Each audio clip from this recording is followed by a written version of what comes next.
દિનેશ બાંભણિયાએ પાટીદાર નેતાઓ પર ચાબખા વરસાવ્યા છે। બિન અનામત નિગમને ચેરમેન ન મળતા ચાબખા માર્યા।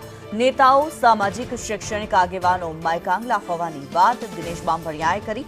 3 વર્ષ વીતવા છતાં આયોગને ચેરમેન નથી મળ્યા। 25 ઓગસ્ટ સુધીમાં નિર્ણય કરવા બાંભણિયાએ ચીમકી ઉચ્ચારી છે। બિન અનામત નિગમમાં હાલ 3200 અરજીઓ પેન્ડિંગ છે।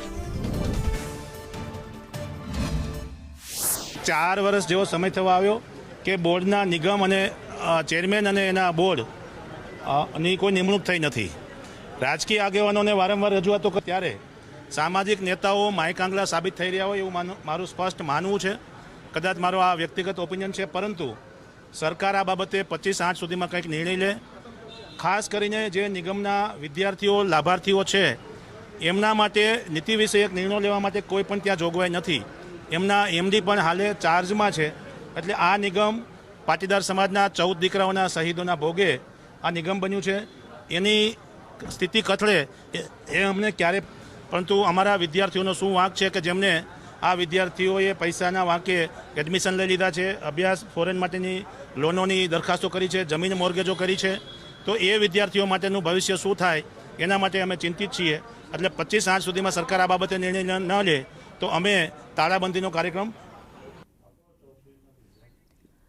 દિનેશ બાંભણિયા દ્વારા પાટીદાર નેતાઓ પર નિવેદન કરવામાં આવ્યું છે। બિન અનામત નિગમને ચેરમેન ન મળતા ચાબખા મારવામાં આવ્યા છે। દિનેશ બાંભણિયાનું જે નિવેદન સામે આવી રહ્યું છે, નેતાઓ સામાજિક શૈક્ષણિક આગેવાનો માયકાંગલા હોવાની વાત દિનેશ બાંભણિયાએ કરી છે।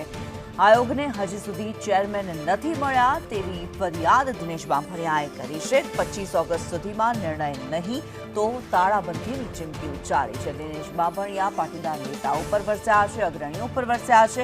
બિન અનામત નિગમમાં ચેરમેનની નિમણૂક નથી કરવામાં આવી, હજી અરજીઓ પેન્ડિંગ છે, તેને લઈને દિનેશ બાંભણિયાએ નિવેદન આપ્યું।